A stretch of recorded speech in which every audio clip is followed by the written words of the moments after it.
pernah mengalami puncak kejayaannya. Tapi sepeninggalan Rasulullah SAW, umat Islam pun mengalami perpecahan terbesar dalam sejarah. Dan terus membara hingga saat ini, seperti yang kita lihat dalam konflik politik di Timur Tengah. Inilah kelompok yang tidak mengakui kekhalifahan Islam. Bahkan mereka menghujat dan mengkafirkan para sahabat Nabi yang dijamin masuk surga. Seolah-olah mereka tak memiliki kemuliaan sedikit pun. Siapakah di balik konspirasi terpecahnya umat Islam ini? Saksikan ulasannya dalam Hasanah Ensiklopedia Islam Dunia.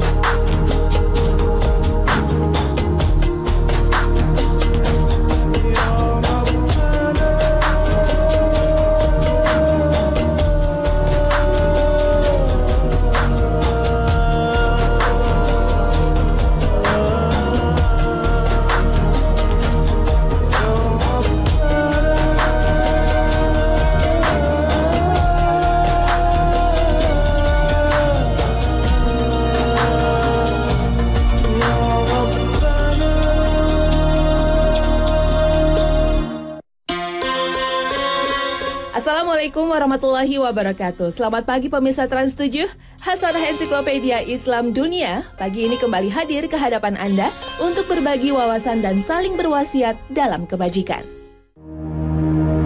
Subuh itu, tepatnya tanggal 25 Zulhijjah tahun 23 Hijriah, saat Umar bin Khattab mengimani sholat subuh. Saat ia baru bertakbir, tiba-tiba seorang laki-laki mendekatinya dan menikamnya 3 kali. Umar pun akhirnya ambruk, darahnya bercucuran. Sementara sang pembunuh mengamuk sambil menikam kanan kiri dan melukai banyak sahabat Nabi meski akhirnya berhasil dilumpuhkan. Dalam kondisi terluka, Amirul Mukminin dibawa ke kediamannya. Para sahabat Nabi mengerumuni Amirul Mukminin yang terbaring lemah sambil menunggu seorang tabib.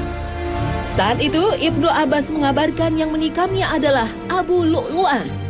Umar pun berkata, "Segala puji bagi Allah yang tidak menjadikan kematianku di tangan seorang yang mengaku muslim." Siapakah Abu Lu'lu'ah? Dialah budaknya Mughirah bin Syu'bah, asal Persia yang beragama Majusi atau penyembah berhala. Pada masa pemerintahan Umar bin Khattab, kerajaan Kisra, Persia, berhasil ditaklukkan dan berada di bawah kekuasaan Islam. Inilah yang menjadi dendam Abu Lu'lu'ah terhadap Umar bin Khattab. Ia berhasil menyusup di kalangan umat Islam Madinah dan mengaku telah beragama Islam. Namun, sesungguhnya ia memendam niat busuk untuk membunuh sang khalifah. Di saat umat Islam dunia begitu menghormati jasa besar Umar bin Khattab yang telah menegakkan panji-panji Islam dan memperluas wilayah kekuasaan Islam dengan menaklukkan Romawi dan Persia, dua kerajaan adidaya pada masa itu, namun pembunuh Umar bin Khattab justru dielu-elukan dan dianggap sebagai pahlawan. Abu Lu'lu'ah meskipun dieksekusi mati dan dimakamkan di Madinah, makam simboliknya sengaja dibangun di Bandar Kashan, Iran, dan banyak diziarahi oleh kaum Syiah, bahkan dianugerahi gelar Baba Suja'uddin yang artinya Bapak Sang Pemberani. Makam simbolik Abu Lu'lu'ah sudah lama diprotes oleh umat Islam. Pada tahun 2007, makam ini pernah disegel oleh pemimpin tertinggi Iran Ali Khamenei karena dijadikan tempat berkumpulnya kelompok Syiah radikal yang biasa merayakan hari terbunuhnya Umar bin Khattab. Namun hingga kini, makam simbolik Abu Lu'lu'ah tak pernah sepi dari para peziarah. Dan mereka pun selalu membaca doa kunut yang berisi kutukan dan hujatan terhadap para sahabat Nabi, mulai Abu Bakar, Umar bin Khattab, Utsman bin Affan, hingga Muawiyah bin Abi Sufyan. Padahal kemuliaan mereka tak diragukan lagi. Bahkan sebagian mereka sudah dijamin oleh Rasulullah sebagai penghuni surga. Wallahu a'lam. Berbicara tentang sahabat Nabi seakan berenang di lautan kemuliaan yang tak bertepi. Begitu banyak kemuliaan yang tertoreh dalam kehidupan mereka, baik ketika berdampingan dengan Rasulullah SAW maupun setelah beliau wafat. Keberadaan dan peran mereka di tengah-tengah umat merupakan bukti nyata kegemilangan dakwah Rasulullah SAW untuk membina umat manusia ke jalan keselamatan. Merekalah generasi yang tumbuh langsung di bawah naungan tarbiyah Rasulullah SAW. Mereka menyaksikan dan mendengar segala yang berkaitan dengan agama ini langsung dari beliau Sallallahu Alaihi Wasallam. Karenanya, mereka ibarat menara yang terang benderang dalam hal pemahaman akan kebenaran, kelurusan akidah, kesungguhan ibadah, kemuliaan akhlak, dan kesahajaan hidup.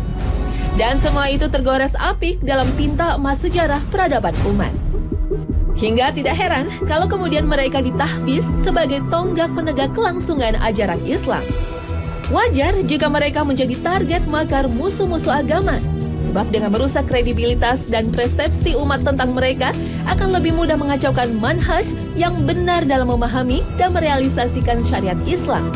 Berbagai pencemaran nama baik dilakukan firqah-firqah sesat sejak sepeninggalan Rasulullah Sallallahu Alaihi Wasallam hingga saat sekarang ini.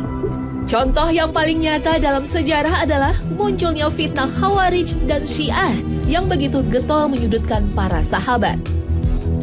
Fitnah dan upaya memecah belah umat Islam melalui jalan merusak citra para sahabat tidak pernah berhenti. Dan Rasulullah Sallallahu Alaihi Wasallam memberi pesan kepada kita, tetapilah sunnahku dan sunnah al-khulafah ar-rasyidin al-mahdiyun setelahku. Semoga Allah Subhanahu wa Ta'ala membimbing kita agar terhindar dari fitnah yang merusak agama.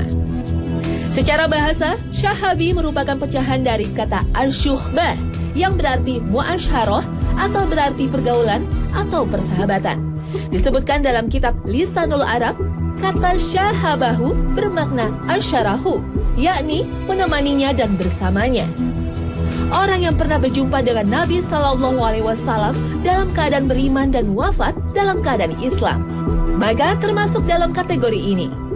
Menurut Ibnu Hajar dalam Al-Ishobah, semua mukmin yang pernah berjumpa dengan Rasulullah Sallallahu Alaihi Wasallam, baik dalam waktu lama maupun singkat, meriwayatkan hadis dari beliau maupun tidak, turut berperang beserta beliau maupun tidak, dan orang yang tidak melihat beliau disebabkan sesuatu hal seperti buta. Berdasarkan keterangan Jabir bin Abdillah radhiyallahu anhuma, jumlah kami saat itu sebanyak 1.400 orang. Riwayat Al-Bukhari. Bagaimana kedudukan mereka menurut Al-Quran? Lihatlah surah Al-Fat ayat 18. لقد رضي الله عن المؤمنين إذ يبايعونك تحت الشجرة فعلم ما في قلوبهم فأنزل السكينة عليهم وأثابهم فتحا قريبا. Sesungguhnya Allah telah ridho terhadap orang-orang mukmin ketika mereka berjanji setia kepadamu di bawah pohon. Maka Allah mengetahui apa yang ada dalam hati mereka, lalu menurunkan ketenangan atas mereka dan memberi balasan kepada mereka dengan kemenangan yang dekat waktunya. Al-Quran Surat Al-Fat ayat 18. Ayat ini merupakan dalil yang jelas akan persaksian Allah Ta'ala atas para sahabat. Dan ini merupakan bentuk persaksian terhadap apa yang ada dalam hati mereka, sebab Allah lah yang maha mengetahui apa yang terkandung di dalamnya. Dari sini lahirlah keridhoannya atas mereka. Dan siapa yang Allah Ta'ala telah ridho padanya, mustahil mati dalam keadaan kufur. Sebab ukuran utamanya adalah kematian dalam keadaan Islam. Seperti yang ditegaskan oleh hadis Rasulullah Sallallahu Alaihi Wasallam, tidak akan masuk neraka dengan izin Allah seorang pun yang ikut berbaiat di bawah pohon. Hadis riwayat Muslim. Ibnu Hazm rahimahullah berkata dalam kitabnya Al-Fasal fil Milal wa Al-Ahwa wa An-Nihal, siapa yang Allah Ta'ala kabarkan kepada kita bahwa ia mengetahui apa yang ada dalam hati-hati mereka, ridho terhadapnya, serta menurunkan sakinah atau ketenangan atasnya, maka tidak halal bagi siapapun untuk tawakuf, tidak mengetahui keutamaan tersebut atau ragu tentang mereka. Dalam ayat lain, Allah Azza wa Jalla berfirman, Muhammad itu adalah utusan Allah dan orang-orang yang bersama dengan dia adalah keras terhadap orang-orang kafir, tetapi berkasih sayang sesama mereka.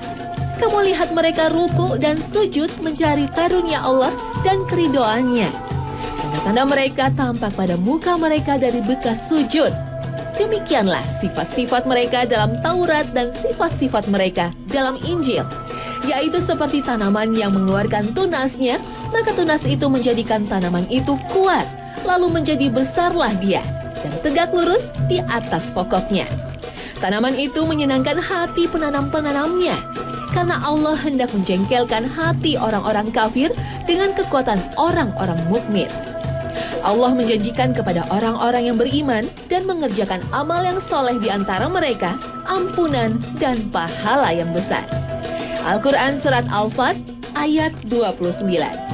Imam Malik rahimahullah berkata, telah sampai padaku berita bahwa kaum Nasrani jika menyaksikan para sahabat yang menaklukkan negeri Syam, mereka berujar, demi Allah, mereka itu lebih baik ketimbang kaum Hawariyun sebagaimana yang kami ketahui tentang mereka. Perkataan ini merupakan bukti kejujuran, sebab umat ini begitu diagungkan dalam kitab-kitab samawi. Dan yang paling mulia dan agung adalah para sahabat Rasulullah SAW, di mana Allah Ta'ala telah memuliakan penyebutan mereka dalam kitab-kitab samawi yang diturunkan, serta dalam kabar-kabar yang diwariskan secara turun-temurun. Allah Ta'ala sudah menjamin mereka dengan surganya. والسابقون الأولون من المهاجرين والأنصار والذين اتبعوهم بإحسان رضي الله عنهم ورضوا عنه وأعد لهم جنات رضي الله عنهم ورضوا عنه وأعد لهم جنات تجري تحتها الأنهار خالدين فيها أبدا ذلك الفوز العظيم. Kemuliaan para sahabat juga diulas dalam banyak hadis Nabi. Misalnya hadis dari Abdullah ibnu Mas'ud radhiyallahu anhu. Rasulullah SAW bersabda, sebaik-baik manusia adalah hidup di zamanku, kemudian orang-orang setelahnya, kemudian orang-orang setelahnya. Hadis riwayat Bukhari dan Muslim. Rasulullah pernah bersabda kepada Umar bin Al-Khattab, apakah engkau mengetahui bahwa Allah Ta'ala telah melihat ke dalam hati orang-orang yang ikut dalam perang Badar? Lalu ia berfirman, lakukanlah apa yang kalian kehendaki, sungguh aku telah mengampuni kalian. Hadis riwayat Al-Bukhari dan Muslim. Makna sabda Rasulullah SAW ini bahwasannya amal-amal keburukan mereka yang ikut dalam perang Badar telah diampuni, seakan ia tak pernah terjadi. Sebagaimana dijelaskan oleh Imam Ibnu Hajar Al-Asqalani dalam kitab Ma'rifatul Khisal Al-Mukhafirah. Selain itu, begitu banyak hadis sahih yang menjelaskan kedudukan dan kemuliaan para sahabat, bahkan Rasulullah menegaskan ada 10 sahabat Nabi yang dijamin masuk surga, yaitu Abu Bakar, Umar bin Khattab, Utsman bin Affan, Ali bin Abi Thalib, Abdurrahman bin Auf, Sa'ad bin Abi Waqqas, Abi Ubaidah. Mereka begitu mencintai Rasulullah dan keluarganya.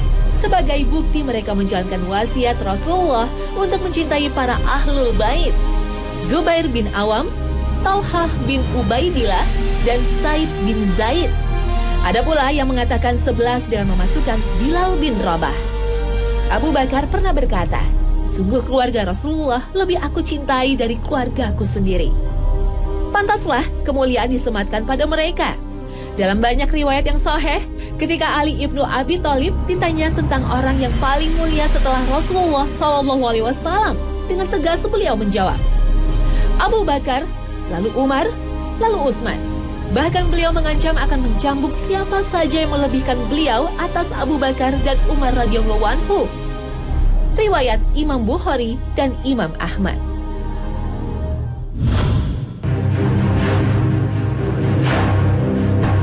Kemuliaan para sahabat Rasulullah juga terjalin dalam sebuah ikatan kekeluargaan hingga hubungan mereka dengan Rasulullah begitu erat. Rasulullah menikahi Siti Aisyah, putri Abu Bakar, dan Hafsah, putri Umar bin Khattab. Begitu pula Rasulullah menikahkan putrinya Fatimah kepada Ali bin Abi Thalib. Juga menikahkan dua putrinya Ruqayyah dan Ummu Kulsum kepada Utsman bin Affan. Para sahabat Nabi begitu saling mencintai dan saling menghormati. Terbukti Ali bin Abi Thalib menamai beberapa anak keturunannya dengan nama Abu Bakar, Umar, dan Utsman. Dalam berbagai hadis, Rasulullah mengharamkan untuk menghina para sahabat. Dari Abu Sa'id, ia berkata, Rasulullah SAW bersabda, "Jangan kalian mencela seorang pun dari sahabatku. Sungguh jika salah seorang di antara kalian berinfak sebesar gunung Uhud emas, maka itu belum menyamai segenggam dari infak mereka dan tidak pula setengahnya." Hadis riwayat Bukhari dan Muslim. Dalam hadis lain dari Uwaim bin Sa'idah radhiyallahu anhu, Rasulullah SAW bersabda, "Sesungguhnya Allah Ta'ala telah memilih diriku, lalu memilih untukku para sahabat dan menjadikan mereka sebagai pendamping dan penolong. Maka siapa yang mencela mereka, atasnya laknat dari Allah, para malaikat dan seluruh manusia. Allah Ta'ala tidak akan menerima amal darinya pada hari kiamat, baik yang wajib maupun yang sunnah." Hadis riwayat Al-Hakim dalam Al-Mustadrak dengan sanad sahih dan disepakati oleh Az-Zahabi. Menghina seseorang yang khusus bagi Rasulullah tidak diragukan lagi dapat menyakiti beliau, bahkan termasuk satu kekafiran sebagaimana ditegaskan para ulama. Para sahabat radhiyallahu anhum adalah manusia biasa yang bisa saja berbuat kesalahan, baik di saat bersama Rasulullah SAW ataupun sepeninggal beliau. Tetapi kesalahan-kesalahan mereka jika dibandingkan dengan kebaikan-kebaikan mereka yang begitu banyak, serta perjuangan mereka melanjutkan risalah Rasulullah SAW adalah ibarat butir-butir pasir pada padang Sahara yang luas, atau tetes-tetes air di samudra membentang. Imam At-Tahawi berkata dalam matan kitab akidahnya, yang merupakan salah satu kitab induk Ahlus Sunnah, "Kami cinta kepada sahabat-sahabat Rasulullah SAW. Namun kami tidak berlebih-lebihan dalam cinta kepada seorang pun di antara mereka dan juga tidak berlepas diri dari seorang pun dari mereka. Kami benci kepada yang membenci mereka atau menyebut mereka dengan selain kebaikan. Maka kami tidak menyebut-nyebut mereka kecuali dengan kebaikan. Cinta kepada mereka adalah bagian dari agama, iman, dan ihsan. Sedangkan benci mereka adalah kekufuran, nifak, dan tindakan berlebih-lebihan." Sepeninggalan Rasulullah SAW, keutuhan umat Islam mendapat ujian yang besar. Sebagian kabilah menentang kepemimpinan Abu Bakar radhiyallahu anhu dengan menolak membayar zakat. Bahkan bermunculan para nabi palsu seperti Musailamah Al-Kadzab. Pasukan Islam berhasil menumpas orang-orang murtad ini.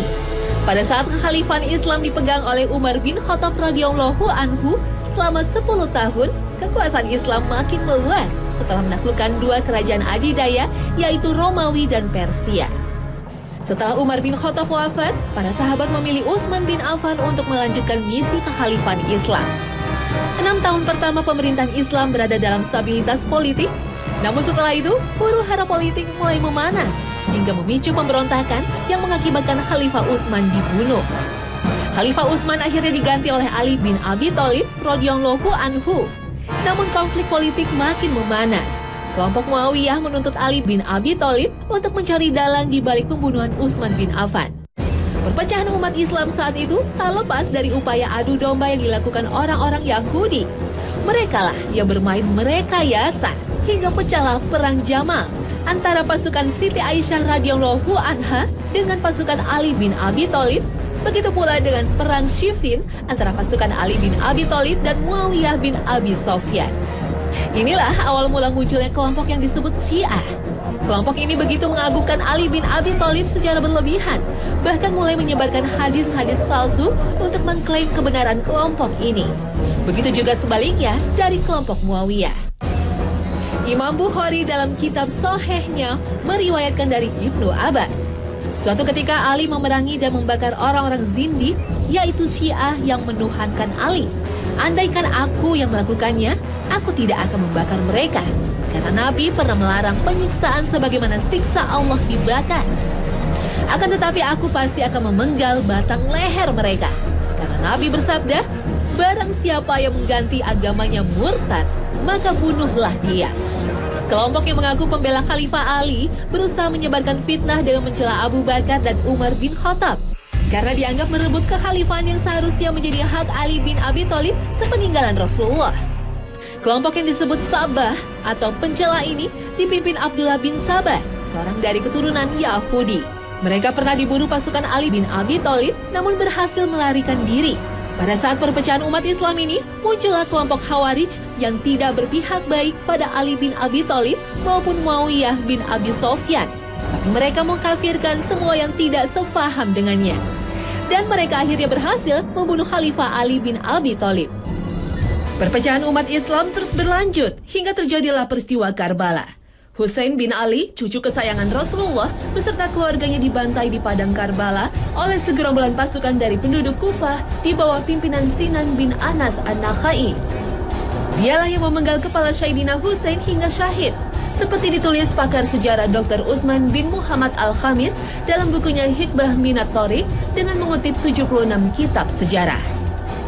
Kelompok Syiah sesungguhnya telah terpecah belah menjadi banyak sekte. Di antara sekte Syiah yang radikal adalah Syiah Rafidhah yang selalu menghujat para sahabat Rasulullah.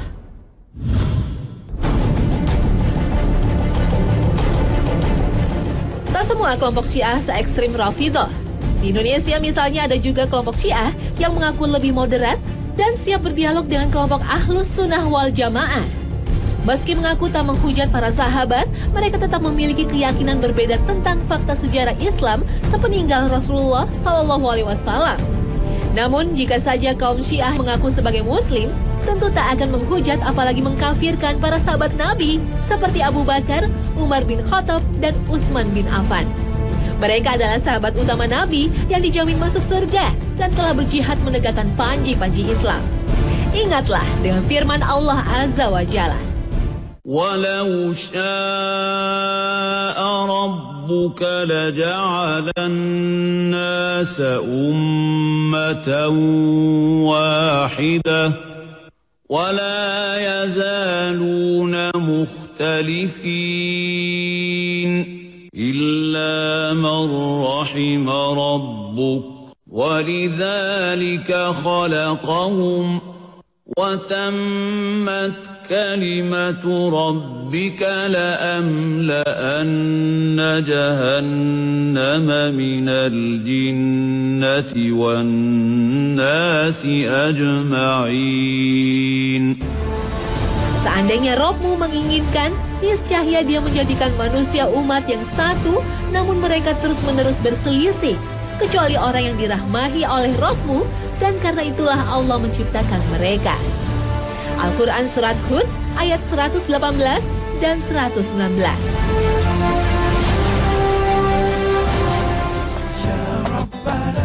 Nah pemirsa, semoga episode kemuliaan para sahabat Nabi ini selain memperkaya wawasan kita, juga menambah keimanan kita dan semakin istiqomah di jalan yang benar. Jejak perjuangan para sahabat Nabi ini semoga bisa kita teladani dan kita lanjutkan. Terima kasih atas perhatian Anda dan wassalamualaikum warahmatullahi wabarakatuh.